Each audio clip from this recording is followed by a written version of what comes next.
And then, of course, on the left is the legendary Julian Assange, free Julian Assange. We're going to talk about some Julian stuff first. Julian. Let's get into Julian news, because there was some Julian news. And I want to also shout out some people that are still carrying the torch like we are every week. And it's important to keep this story alive and to continue to fight for Julian Assange. He can't fight for himself locked in a hole in Belmarsh. There's a lot of people out there doing it, and we say, as always, free Julian Assange, as always. So, the Don't Extradite Assange campaign, which has been around for a long time, I believe they actually arranged the Assange DAO. They have now changed their handle, and this makes me a little sad, actually. The Indie Media Awards is logged in right now to Instagram, so I'll be the 50th like on that, but I'm surprised thank you. I'm surprised that only 50 people have liked it. Free Assange News, at Free Assange News, is now what the page and the organization will be called moving forward. Rather than Don't Extradite Assange, it's Free Julian Assange, which makes a whole lot of sense. It's a whole lot easier, and it just kind of fits. So I'm kind of surprised they're amplifying their international efforts. The sad thing is, and the reason why I'm sad about it, is because they probably know that it's inevitable at this point that he will be extradited. So to keep the handle of don't extradite him when that's inevitable, I don't think that is, necessarily giving up to a point. It's just shifting where the focus is going to be from freeing him to, from extraditing to free. Max RJ, yes, that is correct. Stella Assange has a YouTube channel. She also has a Substack now as well. She's publishing stuff to Substack. I don't have to. They're gonna have to pay me royalties after a while. I did have one. Julian. Thank you. I did have one article, and this happened a few weeks ago, but I didn't talk about it because we were off, and I thought that it was something that was important to mention, which was that we had a strongly worded letter sent to, the president and or the Justice Department from a bipartisan small group of Congress people. What this represents as Chip Gibbons at the Dissenter, that is Kevin Gostola's newsletter. Subscribe to that. I'm a paid subscriber. He's actually offering the entire month of December for free. He sent an email out to his paid subs that he's offering everything, unlock all his new content for free all month. So please, by all means, go to the dissenter.org and subscribe. Chip Gibbons, bipartisan group of Congress members to Biden, who says, don't extradite Julian Assange. Hey, how about that? And it was led by Jim McGovern, Massachusetts, and Thomas Massie from Kentucky, who they all suck, but he's turning out to be more principled than just about all of them when it comes to several things, including the recent vote about anti-Semitism versus anti-Zionism. And he was one of the lone people to stand up and courageously and correctly state that anti-Zionism is not anti-Semitism, and he could not vote for the measure, though there were a lot of good things that he agreed with that were in the measure.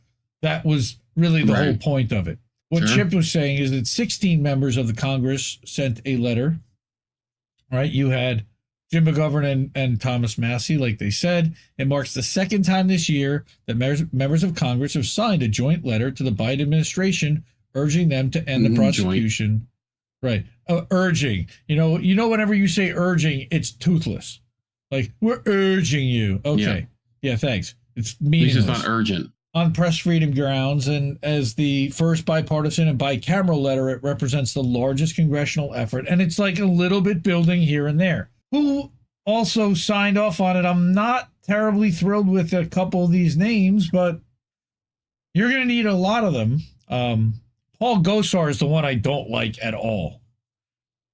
Paul Gosar is a straight-up Nazi and has admitted so, and his entire family literally wrote a letter to the people of Arizona saying, don't vote for this guy because he's a Nazi. And we're not even like sugarcoating it. Like literally likes to get dressed up in the Nazi stuff. Marjorie Taylor Greene, Marjorie Taylor Greene, whatever, she's the Republican AOC, who also, by the way, signed off on this. You have Jamal Bowman and Rashida Tlaib and Chewy Garcia and Rand Paul. So a lot of the people who usually kind of, yeah, Chewy Garcia. Sounds like a Ben and Jerry's flavor. He used to be the Chicago alderman or a Chicago mayor. Kit.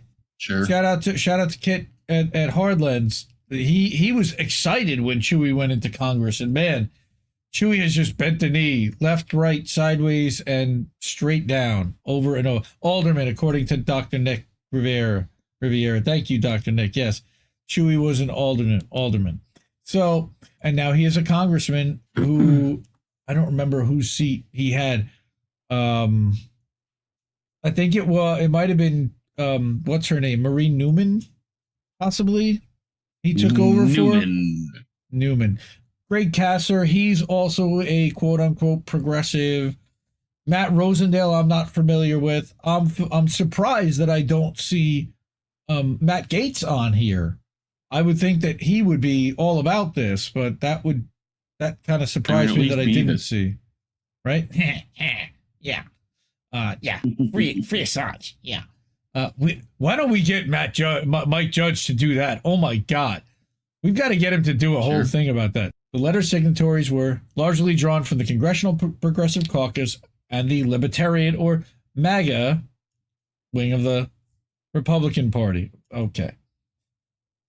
Well, of course, because anyone in the corporate side and in the intel side, he exposed all of their secrets and let out their dirty laundry and made them all look like schmucks over and over again. Mm-hmm. And yeah, and they're all still subservient to either the Clintons or the Bushes, and the people who were within the Bush administration. Although such a coalition may defy, yes, and Henry Kissinger, of course, who could forget Henry Kissinger, who is pleading the fifth, but yeah, sorry, man, you're guilty. Don't be rude. Yeah. Although such a coalition may defy conventional political wisdom, similar coalitions between congressional progressive and libertarians have emerged in recent memory around efforts to rein in surveillance state or reassert Congress's war powers. I would not call, Gosar's a MAGA. I guess that's what, what's his name is, the guy from Rosendale from Montana, Marjorie Taylor Greene. Well, yes, they are the people who have been pushed at, who are most suspicious of what they call the deep state, or, of the intel community and the influence of the intel community, as we keep having proven out week after week after week, the censorship industrial complex. You're right. They're against it unless it works for them, and then they're fine. Right? Now we've got the CTI League files, which, by the way, I was going to do a thing about that. I'll probably cover that next week. Whitney Webb did a whole thing about how that's nice, Mikey, that you caught on to this part, but it's actually much bigger than that. And we wrote about this 3 years ago, but I'm glad that you're bringing it to light, and here's more info. So Whitney was trying to be nice, but of course Whitney is amazing, and she's she knows how to dunk on people without even trying. Mm-hmm. So on April 11th, which was on the anniversary of Assange's arrest and expulsion from the Ecuadorian embassy, seven Democrats sent a letter to Attorney General Merrick Garland, and Misty was in Washington, D.C., standing in front of Merrick Garland's office that day, speaking. Letter was initiated by Rashida, who had tweeted 4 years ago today, Julian was arrested for publishing the truth. So they recognize it. I don't think they're being loud enough. I think that it gets old after a while, but at least expose. Let's talk about what they did, and why he's there. And it's not just that he published the truth. It's about whom and why. And it's a little bit more than just that he published the truth, because a lot of people publish the truth and they don't end up in Belmarsh in a hole. All 7 of the signatories were from an informal grouping within the left wing, quote unquote, of the CPC, often referred to as the Squad. Oh, goodness gracious. Okay, well, I guess they're as left as it gets right now, and it probably isn't going to get any further left, because they're going to spend $100 million to make sure they don't go any further left. And further pushback to the right. I'm guessing that's already started to happen. There's always the macro, and then there's the micro. Oh, her bank account's a macro. Her fundraising bank account. Additionally, following an October oversight hearing with Merrick Garland that was held up by the House Judiciary Committee, Bush sent a follow-up letter, Corey, in addition to asking questions around mass incarceration, the death penalty, and the treatment of Stop Cop City protesters. She even raised the matter of his extradition. He's currently detained in Belmarsh's high-security prison, of course, in London, as the U.S. seeks to extradite him for a trial on Espionage Act charges, which is crazy in itself. Each of the charges against him stem from his role as WikiLeaks editor-in-chief. He's a publisher. Yeah, I love how every Assange article has to explain like the entire story every time.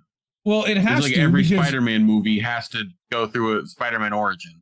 Well, it has to, because there's so many people. Look, it's been spun so many times, and not just that, but the shitlibs turn and they decide to twist it every single time and use the wrong story that they heard from XYZ. And unless you continue, God, it feels like the Passover story. We have to continue to tell this story every year so that our ancestors will know exactly what happened to Julian. Yes, Julian. So in 2010 and 2011, the media organization published classified information as about the U.S. government's wars in Iraq and Afghanistan, military prison at Gitmo, and the backroom dealings of the State Department. All of this was published while U.S. Army whistleblower Chelsea Manning, who was the source of the documents, of course, was one of a number of whistleblowers charged under the Espionage Act under President Barack Obama. The Assange indictment. Thanks, Obama.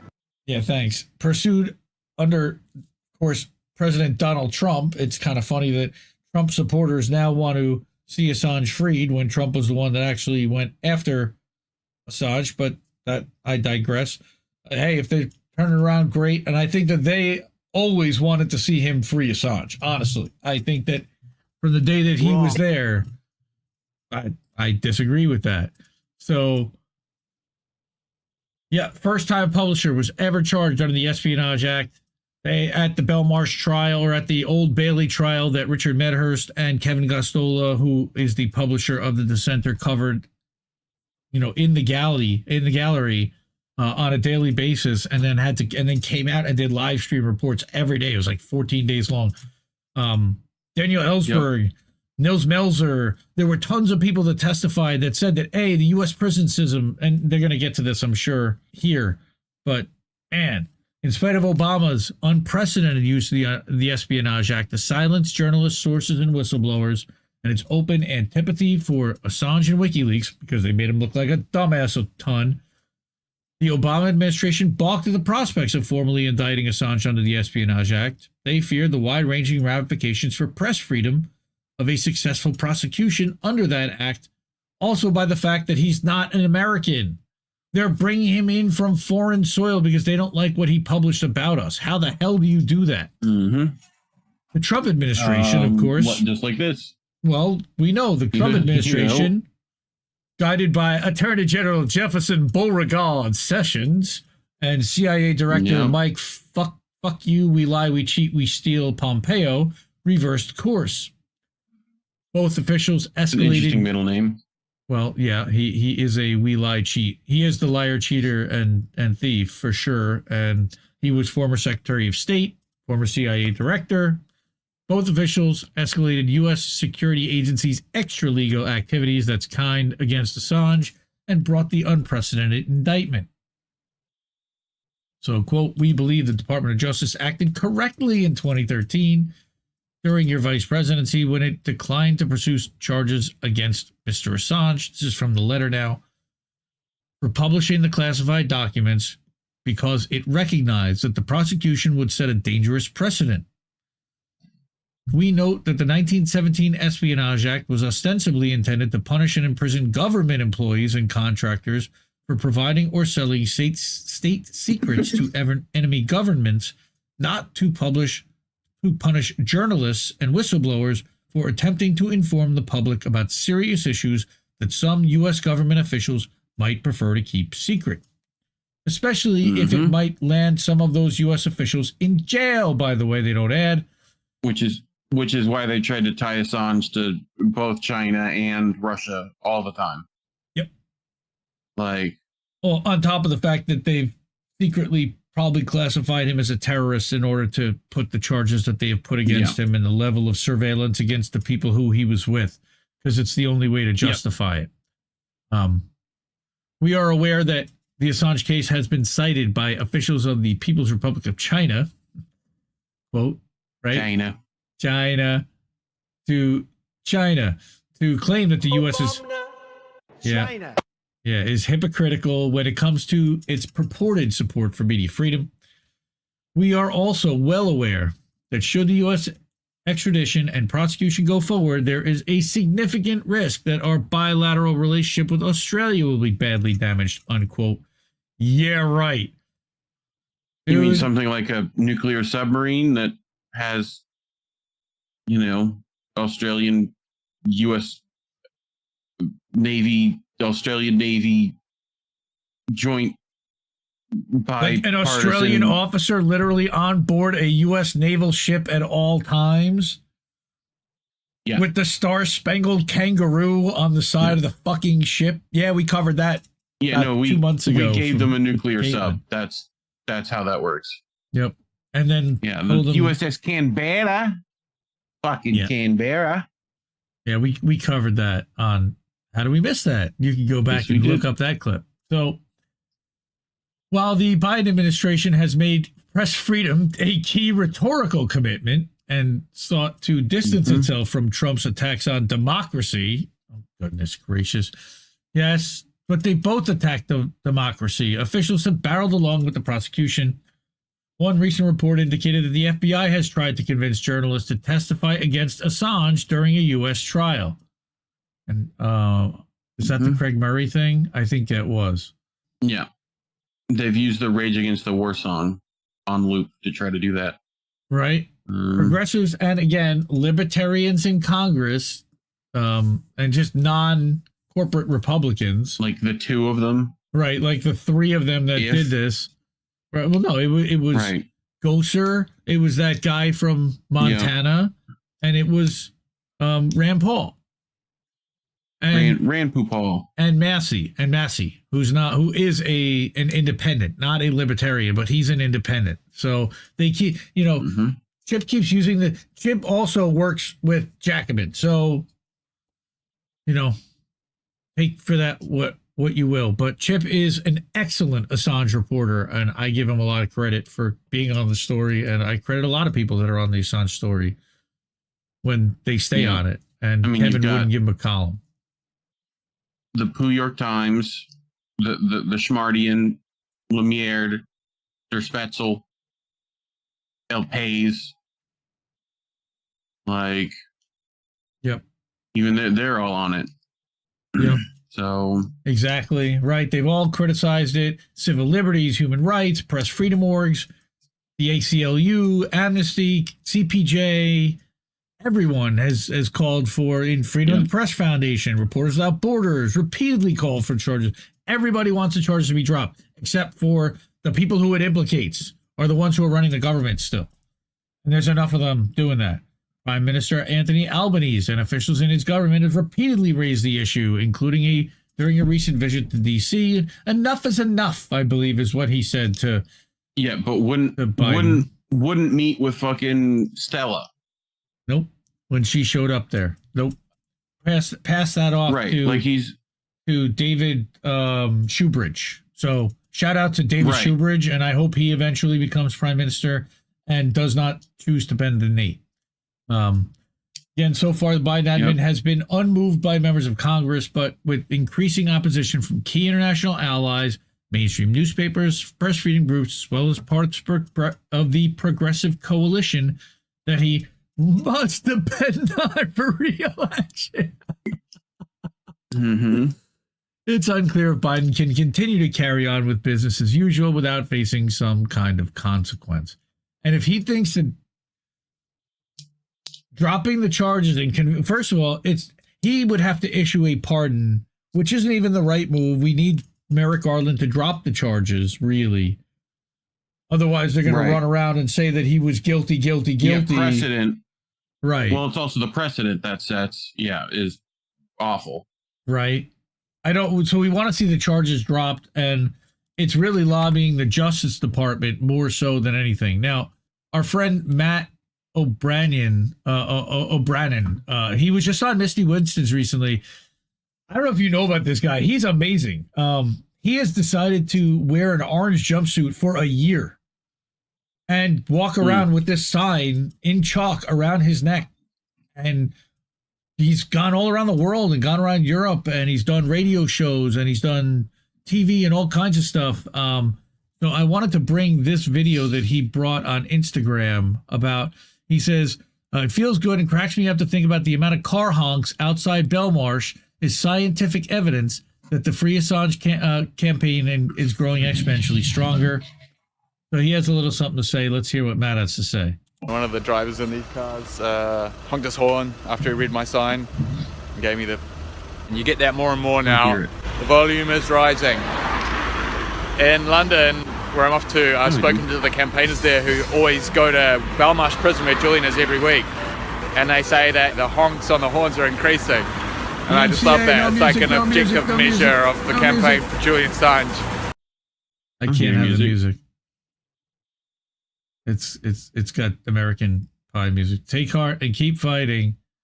Free Assange, free the truth, free us all. Just on my way to London, and one of the drivers in these cars honked his horn after he read my sign. It's awesome. I mean, he's great. He's a former teacher. You can actually go and listen to the hour that he spent with Misty on her Substack. If you go to mistywinston.substack.com and look for Matt, it's about 2 weeks ago. Every day we publish who her guest is going to be with all their links and a little background and bio. And you can follow him on Instagram and Twitter. I know he's definitely on. I think he's also got a YouTube, but he doesn't really do much over there. One other thing I wanted to give a nod to was Chanda, our friend and Indie Media Award honoree now, by the way, for live streaming and for being awesome. She was at She was at the CPI convention, last minute trip to Portland, see some amazing commentators. Right, so she saw Caleb, and there's Caleb, I believe, in the background right there, as well as a few others. I see Carl Nixon and there you go, Scott Ritter, David Rovick's Pasta. Oh, really? I didn't know Pasta was going there. That's badass. I love it. Pasta was there. Nice. So Chanda was there. So shout out to Chanda for being there, and thank you. She had a table for Free Assange. So that's not only did she show up, she showed up and set up a table, and that's fucking great. I love her for it. So shout out to her. Shout out to Paula as well as Kendra. Kendra runs the Denver Free Assange. Paula is up in Boston running the Boston Free Assange. All these incredible people are dedicated to the cause, and I love them all dearly for it. So Matt is saying that it feels good about, to feel that there's more momentum happening every day. And you can see that from the number of people that are signing on to the letter. And now the DEA campaign is changing to Free Assange. So there was one more part of this story. I have to get back to it. Sorry, everyone. Let's go back to that, which is this. Next Saturday afternoon, if you are in the DC area, sign up for this. You can also watch it on a live stream. And it's the Belmarsh Tribunal. And it's not necessarily a lot of people that we like, support, or know that are there, but it's important. I'll just read this out. The extradition against Julian Assange is now entering its final phase, and the international pressure for his freedom is mounting. From presidents and prime ministers to Nobel Peace Prize winners, the international community is crying out against the injustice of Assange's prosecution and its implication for press freedom worldwide.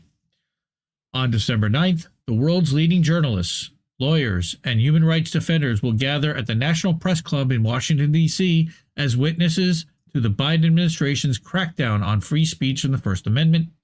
Join them. It's not too late to stand on the right side of history.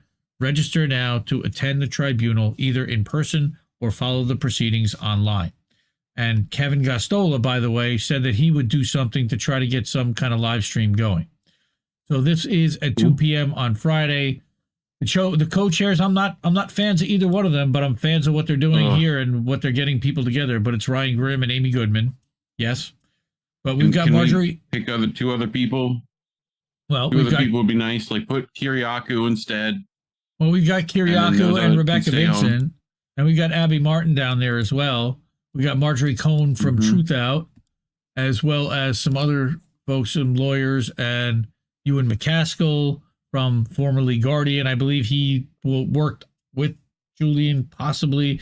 I mean, there's been so many attendees and people who have testified at this tribunal. This is like the third or fourth one already. Hey, maybe you might be able to buy Ryan Grimm's book while you're there. That would be cool. You know? Yes, if you can burn it for sure. But we don't burn books around here. No. That's a whole other stuff. Advise doing that's that. Moms for Liberty. By the way, freaking icky. If you what? We don't burn books here, but we might advise you to use them as toilet paper if things get tough.